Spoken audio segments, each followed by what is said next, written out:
They were still doing deals originally where it was you go down to the registry office, you meet there, you give the keys and the money, and very, very different than today, right? Your parents would tell you the stories of, well, you're lucky. My mortgage used to be like 15, 18, 25%. I'm seeing people get approved for mortgages at like literally 1.5% variable, which is crazy, insane. Like, it's free money. You got to go further to find, the golden nuggets, right? What is up, YouTube? Matt McKeever here, and in today's video, we catch up with Ryan from Carson Law and discuss how have real estate contracts and deals kind of evolved or changed over the last decade or two. So I've been doing this now for more than a decade. Same holds true for Ryan, and we're just going to kind of catch up and discuss how we've seen some of the language and contracts evolve, how Schedule A's have really evolved, and even just the process of, whether people go firm right away or whether there's a conditional period, and some of the other best practices that seem to have really changed over the years. If you're an old saw at this real estate game as well, I'd love to hear your opinions and your perspective. How do you think it's changed? Let us know in the comment section down below. But let's jump into the video with Ryan from Carson Law. What is up, YouTube? Matt McKeever here, and we've got Ryan back from Carson Law. Hey, Ryan, how's it going? I'm good, guys. How are you all tonight? Doing well. So I'm excited for today's video. It's going to be a little bit different than some of the videos we've done in the past, but we were teasing it on a previous video. And let's talk about just how real estate's changed maybe over the last decade or so. So for anyone that's new to the channel, I started investing back in 2010. So this is kind of perfect. I've been around for about 11 years now. And it really does feel like I've noticed a lot of different things change. And so we'll probably kind of view this also a bit through the lens of legal or the process of closing. But I guess when we talk about the last 10 years, Ryan, what comes to mind from your perspective in regards to real estate, closing transactions, all that good stuff? Yeah. So, obviously, quite a few things I would agree with you have changed. It's kind of funny. It probably maybe more than you realize.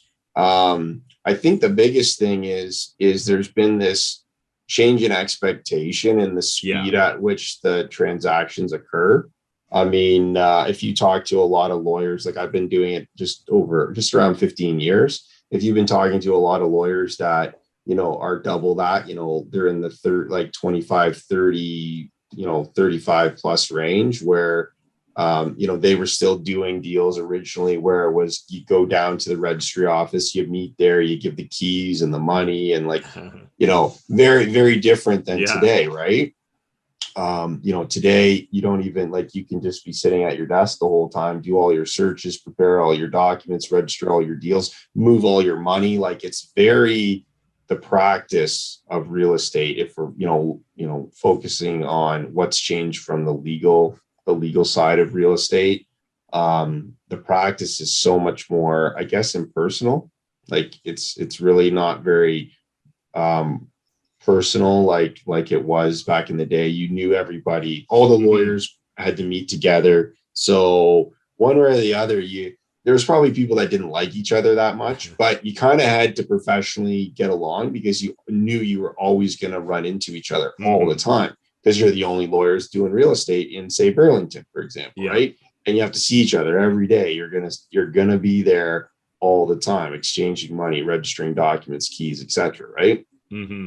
Now, I'm a good 50% of the lawyers I close with are one-offs that I will never close with again, because they're people are closing all over the province of Ontario because of electronic registration, right? So. And then with the, addition of technology and everything to speed up the process and the expectations of closing timelines, there's different things that you don't see as often anymore or not at all because, for example, title insurance, so title insurance really kind of came in really heavy in the last 10 years for sure. I think it kind of was around a bit before that, probably when I first started 15 years ago.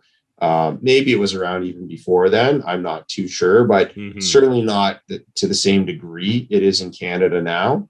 Well, yeah. And just to build upon that, I can remember in maybe it's just de-emphasized now, but the very first property that I got and closed would have been 2010. And definitely title insurance was around. It was popular then, but I don't think it was as prevalent. Like now it's the default assumption. It often seems like, right? Like you're getting title insurance, where I can remember I actually had to go through a checklist with my lawyer, and it was like, do you want a survey? Do you want title insurance? Or there's like a third option. And like now it's like, I've never been asked that question since probably 2010. It's just interesting again that the language and business practices do evolve. Yeah, yeah. And I mean, I think in part, lawyers really don't have a lot of, I mean, there's always choice, but the choice is really getting more and more narrow because of the timelines everybody wants to operate under. Mm-hmm. I mean, if you need to try to get a new survey because it doesn't exist like for the property, or it's very outdated, I mean, good luck. I mean, your closing is not going to be for like 6 months. Yeah. Because surveys are like at least 3 months. I mean, that was pre-COVID. So now I think I've talked to a lot of surveyors, and they're well past that. Like you're talking like a timeline of probably 6+ months to get surveys, and they cost, probably $1,000 or more, right? Whereas you're going to get your title insurance, and not only is it going to give you some survey defect coverage, boundary lines and so forth, but it'll give you fraud. It'll give you, it'll give you different like protections, possibly for like building permit, zoning, and work orders, depending on the type of property and use. It'll give you coverage for like property tax adjustments and various utilities. So there's, so I mean, the growth in the coverage of title insurance has certainly made it kind of, to your point, become more of a default, more of a staple than it was maybe when you first started. And I agree with you. Like, we still have like a document that people sign that basically say, look, you got the option. You can have the solicitor's opinion of the property, or you can have title insurance. You've elected title insurance. These are the advantages of that, so forth, right? So, but yeah, title insurance definitely has contributed significantly with technology to the expedited timeline, I think, of closings. Like a closing used to be common, was like 60 days when I started. Like you'd have 2-month closing windows. I'd love a 1-month closing window, right? Like I'm getting deals today to close next week. And it's, and that's literally because that's how quickly they've been brokered. Like, it's not like somebody was just lazy and they forgot to send it to me. It's literally a 2-week closing. I mean, that's crazy, absolutely crazy. I mean, another huge difference, and everybody's seeing this in the news, is significantly low interest rates. Like 10, 15 plus years ago, your parents would tell you the stories of, well, you're lucky. My mortgage used to be like 15, 18, 25%. Like, I'm seeing people get approved for mortgages at like literally 1.5% variable, which is crazy, insane. Like, it's free money.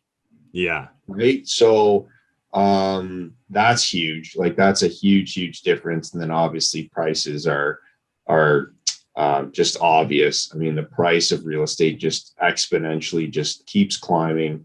And one other thing that comes to mind, and I'm curious because I might be biased here, because as I've become more experienced, maybe I notice things differently. But anecdotally speaking, I feel like some of the language, at least in retail investor contract, has evolved, and like there's slightly more complex clauses. Like I feel like 10 years ago, every purchase and sale agreement I did, or almost every purchase and sale agreement I saw a realtor did, had like, I don't know, I'll call it the holy trinity. It was like an insurance clause, it was like an inspection clause, and a mortgage clause.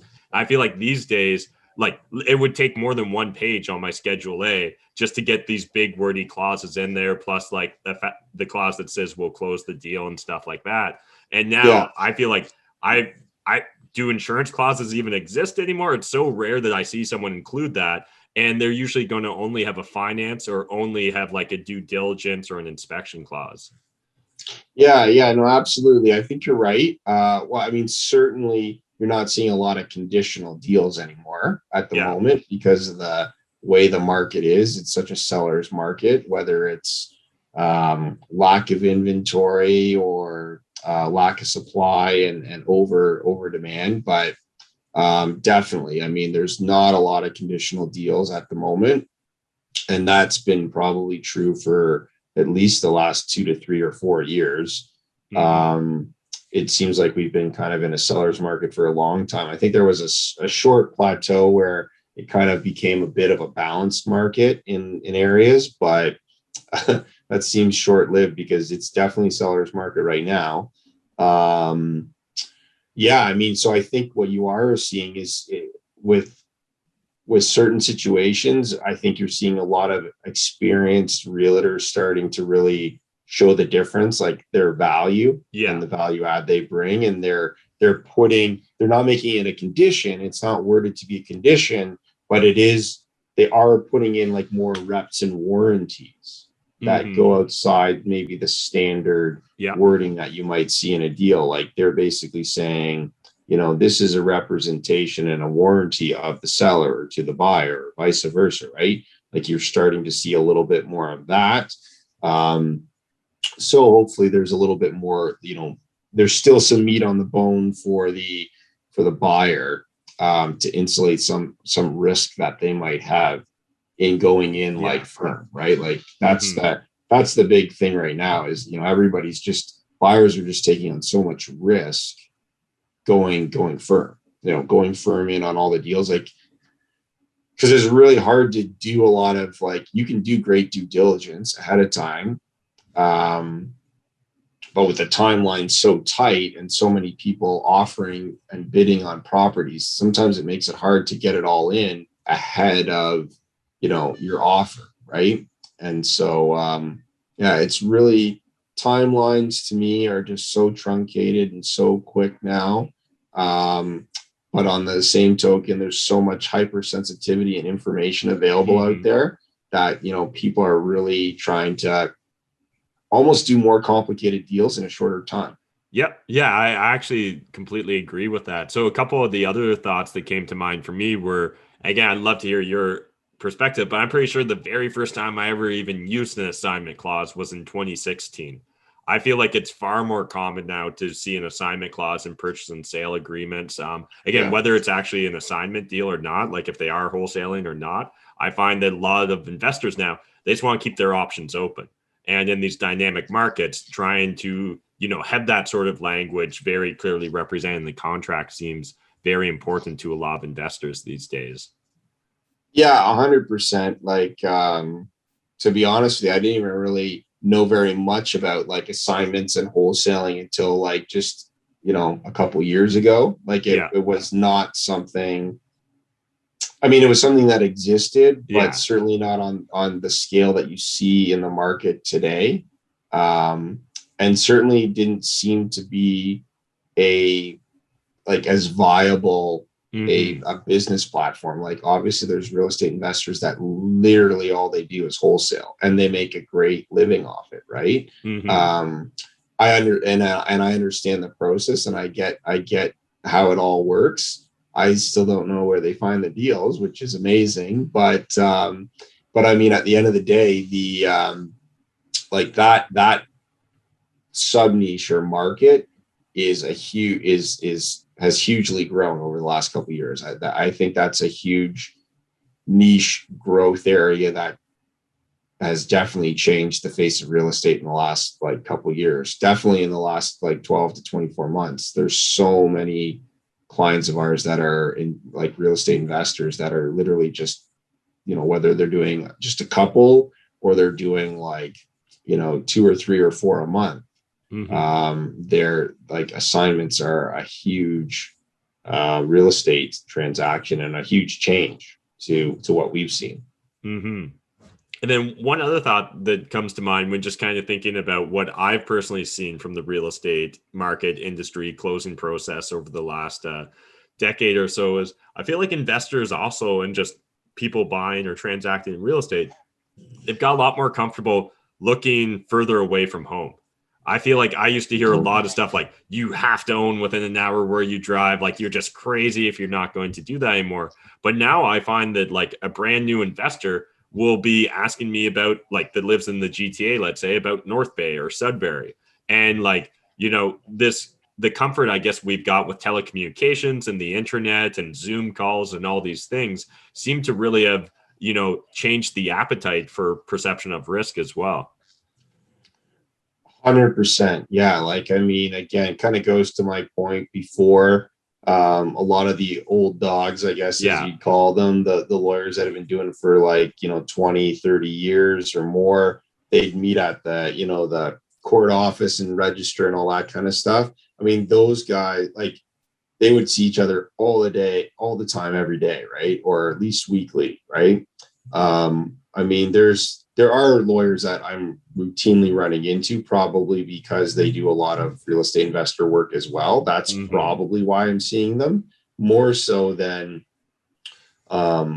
because of where the deal is, right? Like, yeah, like for the first time ever, here's an interesting fact for you.